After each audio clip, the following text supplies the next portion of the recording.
Bismillahirrahmanirrahim. Assalamualaikum warahmatullahi wabarakatuh.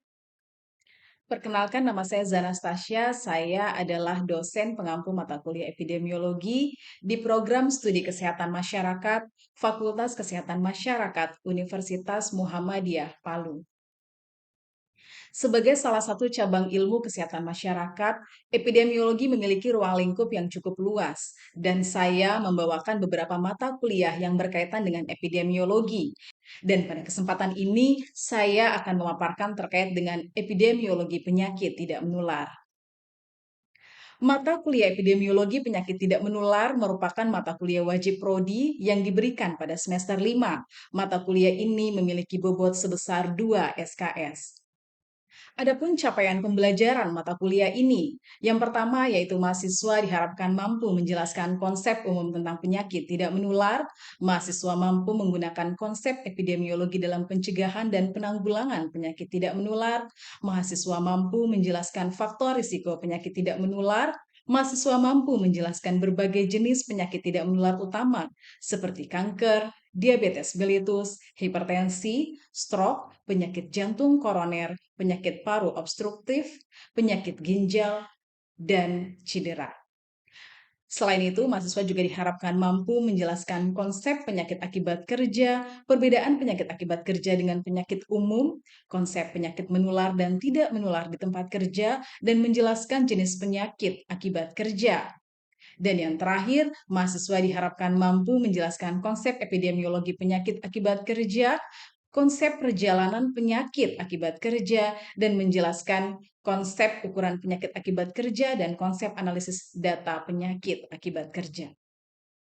Sebagai penunjang mata kuliah ini, mahasiswa dapat menggunakan beberapa buku epidemiologi sebagai bahan rujukan, baik itu buku referensi, buku ajar, maupun monograf dari hasil penelitian yang pernah saya lakukan.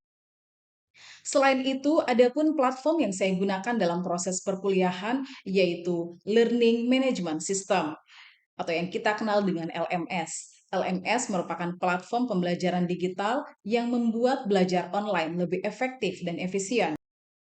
Sistem pembelajaran yang saya terapkan mengacu pada DIA, yaitu Delivery, Interaction, and Assessment.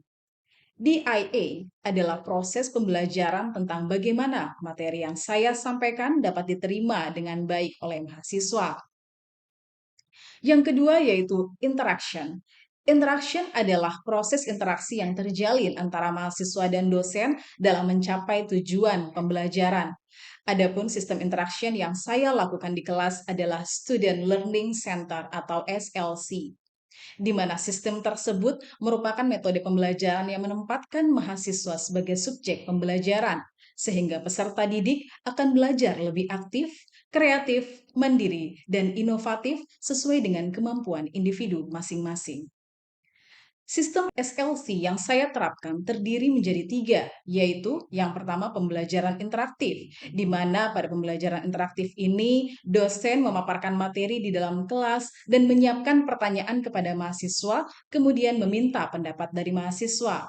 Yang kedua adalah small group discussion, yaitu sistem yang melibatkan mahasiswa dalam kelompok diskusi, di mana melalui kelompok diskusi ini saya dapat menilai kemampuan mahasiswa dalam bekerja sama secara dalam tim, kemampuan membuat materi presentasi, kemampuan dalam mengembangkan keberanian untuk mengemukakan pendapat, serta kemampuan dalam menyatukan pendapat bersama anggota tim. Dan yang ketiga adalah self-directed learning. Sistem ini merupakan keterampilan mahasiswa dalam belajar secara mandiri, di mana dosen memberikan tema, kemudian mahasiswa diminta untuk mengeksplorasi tema tersebut secara mandiri. Dan yang terakhir adalah assessment. Assessment adalah proses penilaian untuk mengukur kemampuan mahasiswa secara objektif dalam menerima materi pembelajaran. Adapun indikator penilaian yang saya gunakan pada mata kuliah ini adalah kehadiran mahasiswa 10%, tugas 10%, keaktifan 10%, kuis 10%, ujian tengah semester 30%, dan ujian akhir semester 30%. Baiklah, demikian pemaparan saya untuk mata kuliah epidemiologi penyakit tidak menular ini. Terima kasih. Sekian, wassalamualaikum warahmatullahi wabarakatuh. Baik, bismillahirrahmanirrahim. Assalamualaikum warahmatullahi wabarakatuh. Ya, jadi pada hari ini kita akan melanjutkan pertemuan kita, yang mana pada kali ini adalah pertemuan ke-9 ya, untuk mata kuliah epidemiologi penyakit tidak menular. Adapun pokok pembahasan nanti akan kita pelajari selama beberapa pertemuan ke depan sampai selesai ya. Di antaranya itu ada penyakit tidak menular utama. Di sini nanti di pertemuan ke-9 itu ada diabetes, kemudian hipertensi, kemudian ada stroke, ada penyakit jantung koroner, penyakit paru obstruktif, kemudian ada penyakit akibat kerja, dan nanti akan ditutup oleh penyakit akibat kerja sampai di pertemuan ke-15 gitu ya. Ibu Nur Afni juga pasti sudah menyampaikan ya terkait dengan pembobotan atau penilaian, di mana 30% nilainya itu nanti berasal dari nilai mid-test ya, kemudian 30% mid-test, 30% final test. Kemudian ada 40% diantaranya itu ada keaktifan, kedisiplinan, dan kualitas dari tugas-tugas yang kalian kumpulkan nanti. Kira-kira begitu ya. Kemudian terkait dengan keterlambatan, Ibu Nur Afni juga pasti sudah menyampaikan bahwa keterlambatan toleransi hanya 10 menit ya. Lebih dari 10 menit, mohon maaf kalian tidak boleh lagi masuk kelas ya. Sebelum kita lanjut ke materi inti, Ibu mau review dulu materi-materi yang sudah diberikan sebelumnya oleh Ibu Afni terkait dengan penyakit tidak menular. Ibu Afni pasti sudah menyampaikan materi ini ya, jadi kita review sedikit. Di sini ada beberapa istilah tentang penyakit tidak menular. Yang pertama adalah penyakit kronis.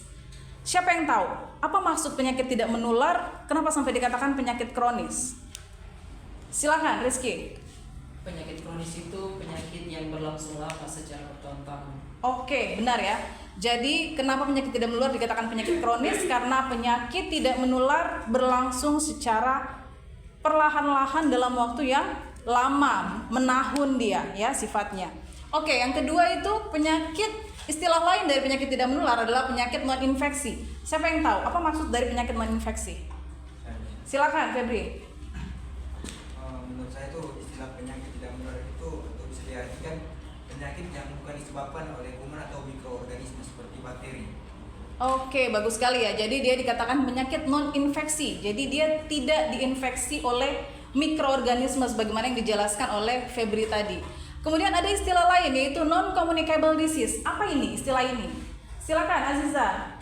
Penyakit tanpa adanya perantara penularan seperti di udara, air, sama dia berkaitan dengan gaya hidup sama itu gaya hidup yang tidak sehat. Oke, bagus ya. Jadi kenapa dikatakan non communicable disease?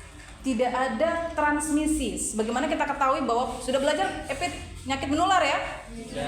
Penyakit menular itu kan dia melalui transmisi, baik mikroorganisme maupun alam seperti udara, air ya. Kemudian sebagaimana yang dijelaskan tadi oleh Aziza, penyakit tidak menular merupakan penyakit yang disebabkan oleh faktor risiko ya atau gaya hidup. Sampai di sini, siapa yang tahu apa itu penyakit tidak menular? Apa definisinya? Silakan Fadlun. Jadi penyakit tidak menular itu penyakit yang tidak bisa ditularkan dari orang ke orang, yang perkembangannya itu berjalan dalam jangka waktu yang panjang. Seperti stroke, terus penyakit jantung dan kanker. Bagus sekali ya penjelasannya. Penjelasan Fadlun ini sesuai dengan Permenkes nomor 71 tahun 2015, di mana di dalam Permenkes dikatakan penyakit tidak menular itu adalah yang disingkat sebagai PTM, merupakan penyakit yang tidak bisa ditularkan dari orang ke orang, yang perkembangannya berjalan perlahan dalam jangka waktu yang panjang. Jadi contohnya kayak diabetes. Diabetes bukan berarti kita makan gula hari ini lantas hari ini kita diabetes, tidak ya. Nah, di sini ada kelompok penyakit tidak menular berdasarkan sistem dan organ tubuh. Ya, banyak sekali dari A sampai L. Pada kesempatan ini Ibu akan membahas tentang penyakit diabetes. Coba kalian perhatikan dari A sampai L. Terkait dengan diabetes, kira-kira diabetes masuk di kelompok mana? Coba diperhatikan dulu beberapa menit. 1 menit coba. Dari A sampai L. Diabetes masuk di kelompok mana? Ada yang tahu? Silakan, Nurlela. Dia masuk di poin kedua ini. Oke, penyakit endokrin, nutrisi, dan metabolik. Kenapa? Karena diabetes ini merupakan penyakit yang terjadi karena ada gangguan dari hormon insulin dan gangguan pada metabolisme tubuh. Oke, bagus sekali ya. Jadi seperti penjelasan Nurlela tadi bahwa kenapa dikatakan dia merupakan bagian dari penyakit endokrin, nutrisi, dan metabolik, karena pada orang yang menderita diabetes itu terjadi endokrin itu adalah hormon, sistem hormon di dalam tubuh itu endokrin gitu ya. Sedangkan pada orang diabetes terjadi gangguan hormon, ada yang tahu hormon apa? Hormon insulin yang dihasilkan oleh organ yang bernama pankreas ya. Ini terganggu, kemudian selain hormon yang terganggu, metabolisme di dalam tubuh pun terganggu. Kira-kira seperti itu ya. Di sini bisa kita lihat ada 4 penyakit tidak menular yang menjadi perhatian para pemimpin dunia, bukan hanya Indonesia, terus baik negara maju maupun negara berkembang ya. Ini data WHO tahun 2018. Di antaranya ini ada chronic respiratory atau penyakit pernafasan yang kronis. Kemudian diabetes. Diabetes itu bahkan tertinggi pertama. Kardiovaskular atau yang berkaitan dengan organ jantung. Hipertensi, kemudian jantung koroner ya yang disebabkan oleh jantung. Kemudian cancer atau kanker. Kenapa dikatakan cancer? Karena cancer ini dalam bahasa Inggrisnya itu adalah kepiting ya. Kita bisa lihat bagaimana kepiting berjalan ya. Cancer, nah itu pelan tapi pasti dia menggerogoti tubuh gitu ya. Sehingga diberi nama cancer. Bisa kita lihat di sini 70% dari total kematian dunia itu diakibatkan oleh penyakit, oleh non-communicable disease atau penyakit tidak menular ya. Jadi 70%, bisa kita bayangkan ya 70%. Jadi kira-kira kalau kita lihat angka ini 30%-nya mungkin dia disebabkan oleh yang lain, baik itu penyakit menular maupun penyakit akibat kecelakaan gitu ya. Dan sisanya itu akibat ini tadi, keempat ini ya, kira-kira seperti itu. Kemudian terkait dengan ini data diabetes secara global menurut WHO tahun 2018.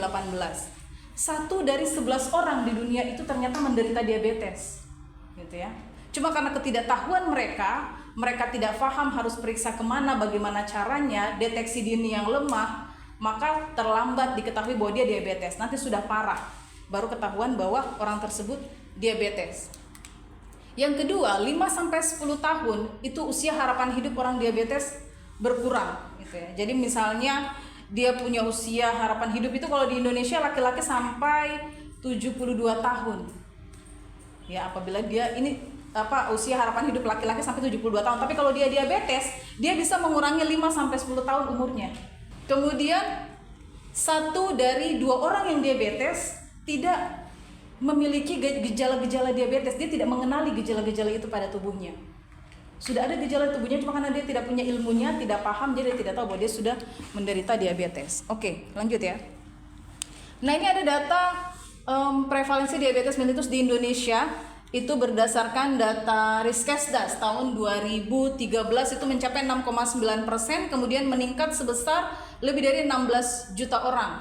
Meningkat menjadi 8,5% pada tahun 2018, yang mana 8,5% ini berisiko mengalami serangan jantung, stroke, gagal ginjal, kebutaan, kelumpuhan, bahkan kematian. Jadi bahaya sekali ini ya penyakit diabetes ini.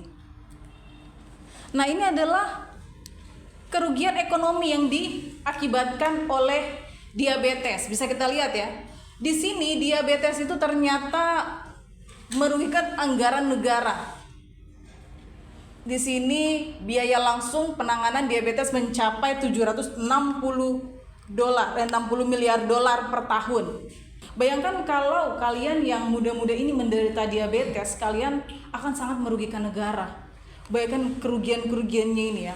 Di sini data Jamkesmas, Jaminan Kesehatan Nasional, menunjukkan peningkatan jumlah kasus dan pembiayaan pelayanan diabetes di Indonesia.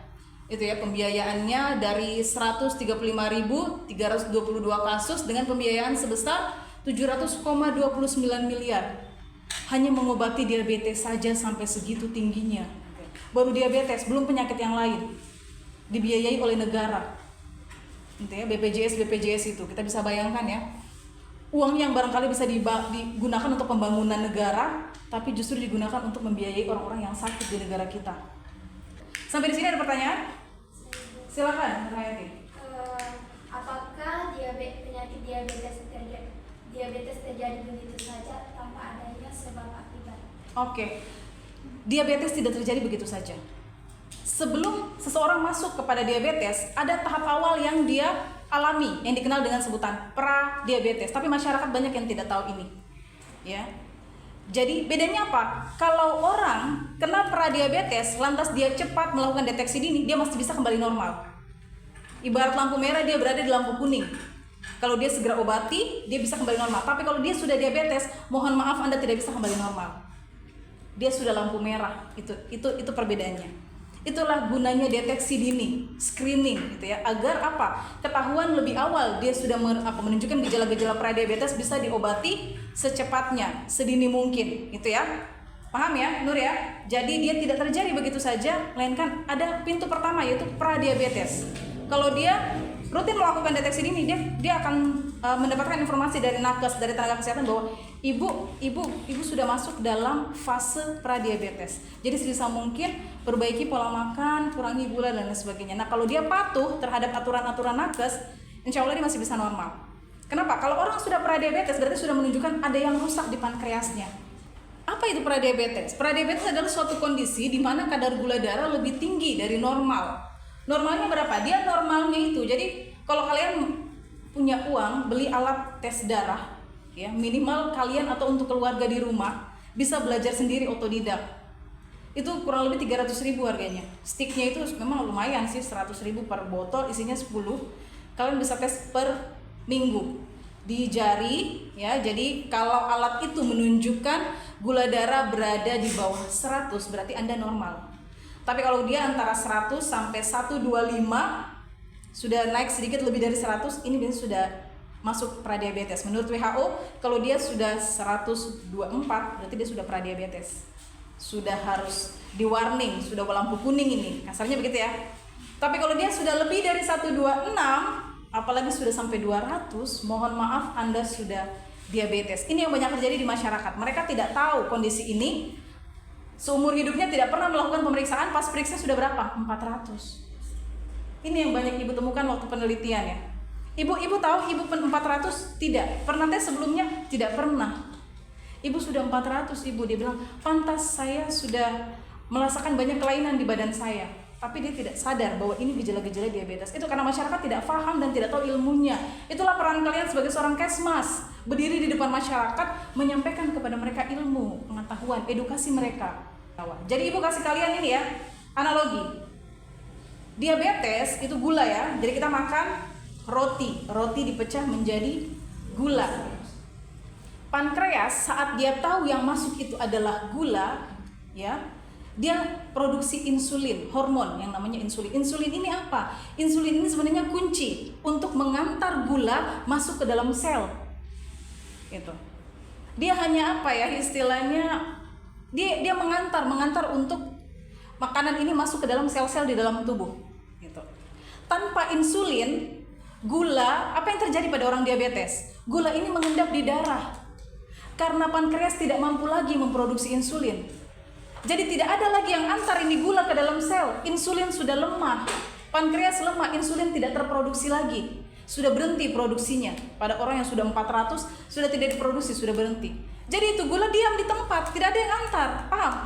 Ini yang terjadi pada orang gula. Dia diam di dalam darah, menumpuk. Bayangkan kalau dia menumpuk, apa yang terjadi? Badan biasanya itu obesitas, orang yang gemuk sekali, gemuk kemudian dia gula, akibatnya itu. Karena gula yang menumpuk dalam darah, berat badannya naik, tapi dia tidak punya tenaga. Karena gula yang masuk ke dalam sel, ini akan menjadi energi, menjadi kekuatan. Tapi kalau tidak diantar, tidak ada insulin yang antar, tidak berarti sel-sel kosong dari gula, paham? Sel-selnya kosong. Gitu. Karena insulin tidak ada lagi, pankreasnya sudah tidak mampu lagi memproduksi, sudah capek, sudah lelah. Sudah terlalu banyak gula yang dia produksi setiap hari, dia sudah lelah, akhirnya mengalami kerusakan, kebocoran. Gitu ya.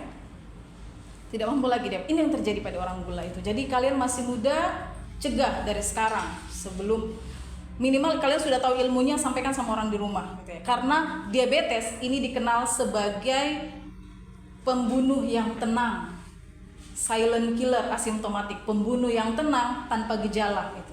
Gejalanya tidak terlalu nampak. Kecuali kalau kalian sudah parah gulanya sudah sampai 4.500 baru dia menunjukkan gejala-gejala gitu ya, kira-kira seperti itu. Kayak apa saja faktor resiko? Yang pertama, kurang aktivitas fisik. Ini ya. Jadi orang-orang yang kurang gerak, makanan yang dia makan tidak jadi energi, tidak jadi keringat. Jadi idealnya kalau kalian makan, itu kalau di dalam Islam kan sunnahnya kalau habis makan jalan 40 langkah. Gitu ya. Harus ada aktivitas, tidak boleh duduk. Kalau dalam Islam seperti itu, ada sunnah yang dianjurkan Nabi berjalan 40 langkah. Gitu, supaya energi yang kita makan jadi tenaga, tidak tertumpuk di dalam tubuh kalian. Obesitas, salah satu faktor pintu utama menuju diabetes adalah obesitas. Gitu, makanya itu pentingnya aktivitas fisik. Kemudian dislipidemia. Dislipidemia ini adalah kadar lipid atau kadar lemak HDL itu kurang dari 35, sedangkan trigliserida lebih dari 250. Jadi di dalam darah kita ada lemak. HDL itu high density lipid.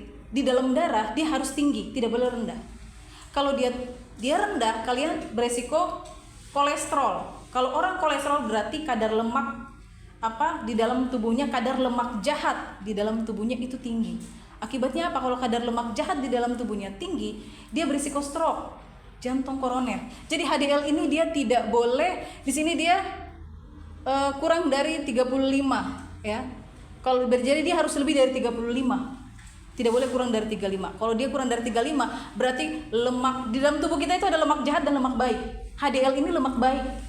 Jadi dia harus tinggi. Tidak boleh yang jahat itu LDL.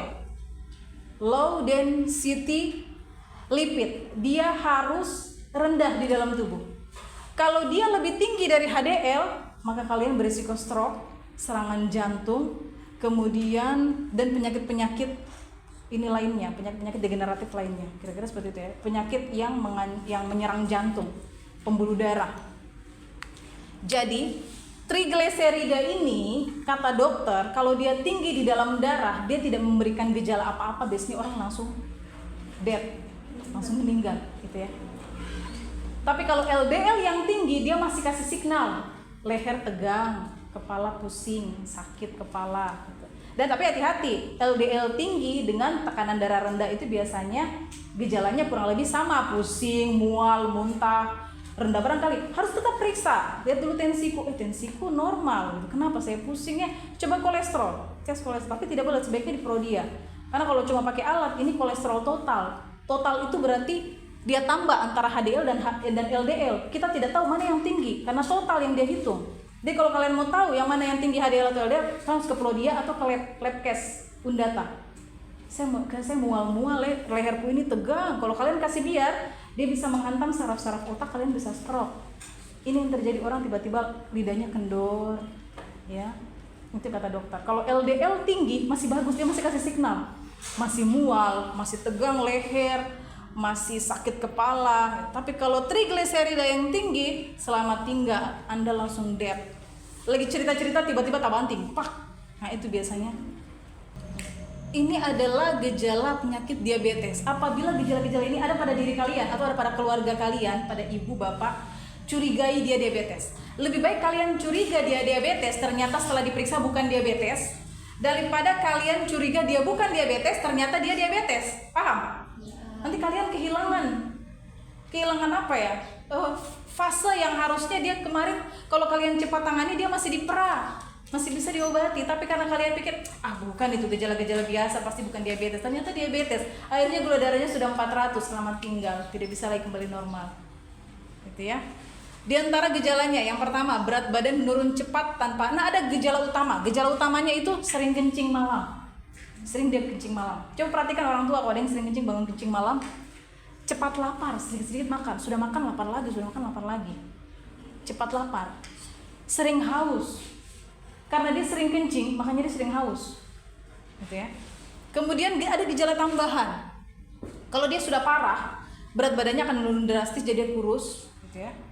Kemudian kesemutan, sering kesemutan kakinya, badannya, tangannya, gatal di daerah kemaluan biasanya, khususnya pada wanita.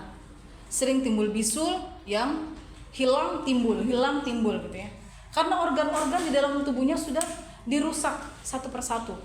Penglihatannya kabur, mulai buram-buram penglihatannya, gampang capek, sering keputihan kalau perempuan, luka yang tidak sembuh. Makanya orang yang diabetes mereka hindari sekali luka. Jadi kalian hati-hati. Itu jangan pandang enteng, jangan sementara orang tua paling itu, kita tidak. Apalagi sekarang ada boba. Itu boba bahaya juga. Banyak minuman-minuman kemasan yang manis-manis, pemanis-pemanis buatan, hati-hati ya itu ya. Kemudian sampai di sini pertanyaan? Oke, silakan. Supaya apa saja yang bisa dilakukan untuk mencegah penyakit diabetes? Oke. Ibu rasa kalian sudah tahu ya, ini pasti. Siapa yang tahu kira-kira apa upaya yang bisa dilakukan untuk mencegah diabetes? Menjaga berat badan Ibu. Oke, bagus sekali. Menjaga berat badan agar tetap ideal. Kalian belajar gizi kan? Pasti tahu rumusnya, rumus IMT. Coba saya umurku sekian, berat badanku sekian, tinggi badanku sekian. Sudah ideal belum saya? Kurus ke saya atau jangan saya obesitas? Gitu. Coba ya, IMT. Coba nanti buka-buka lagi. Kemudian apa lagi selain menjaga berat badan? Melakukan aktivitas fisik. Aktivitas fisik. Kenapa penting sekali aktivitas fisik? Karena saat kita olahraga ada hormon yang keluar, hormon oksitosin, dopamin, terus ada hormon-hormon apa? Hormon pembangkit rasa bahagia. Hormon ini mengontrol gula di dalam darah tetap stabil. Itulah kenapa orang yang gula, anjuran dokter apa? Ibu olahraga, bapak olahraga. Karena ini kita ingin mengeluarkan hormon-hormon baik ini dari tubuh. Kenapa harus olahraga, Bu? Saya menyapu juga olahraga. Bedanya apa? Menyapu tidak ada gerakan khusus. Tapi kalau olahraga kan kita begini kan, ada gerakan khusus, ada hitungan khusus kan? Ya, ada, memang sudah diatur gerakan-gerakan yang tidak bikin cedera. Kalau bapel, tidak tahu gerakan apa ini, kan?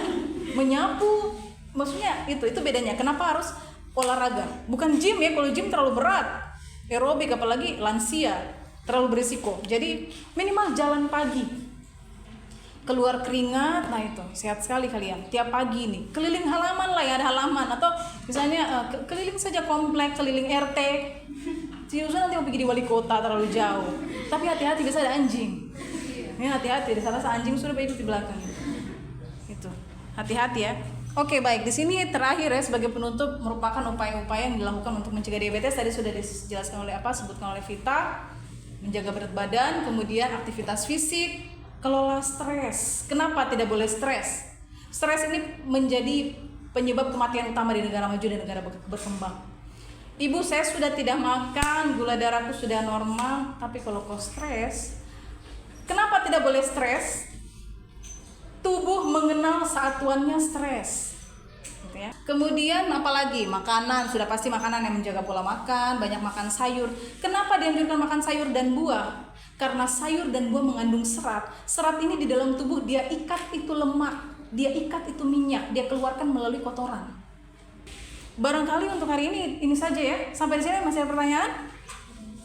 Tidak ada ya. Jika tidak ada, oke, terima kasih atas partisipasi kalian dalam mata kuliah ini. Pesan Ibu jangan malas-malas masuk ya. Ya, supaya kehadiran kalian cukup 75%, karena itu menjadi syarat untuk kalian bisa ujian akhir semester ya. Kehadiran kalian harus cukup 75% itu. Untuk referensi dalam mata kuliah ini nanti kalian bisa searching, banyak membaca WHO ya. Searching terkait organisasi kesehatan dunia, Kemenkes ya, banyak membaca, banyak lihat literatur, data-data tentang perkembangan prevalensi diabetes dan beberapa tahun terakhir. Kemudian hasil-hasil penelitian Ibu juga punya 2 buku tentang pradiabetes dan tentang epidemiologi penyakit tidak menular. Nanti kalian bisa jadikan ini sebagai referensi untuk mata kuliah ini ya. Oke. Sampai di sini tidak ada pertanyaan lagi. Oke, kalau begitu kita akhiri saja ya. Terima kasih atas partisipasi kalian untuk hari ini. Ibu akhiri. Wassalamualaikum warahmatullahi wabarakatuh dan selamat sore.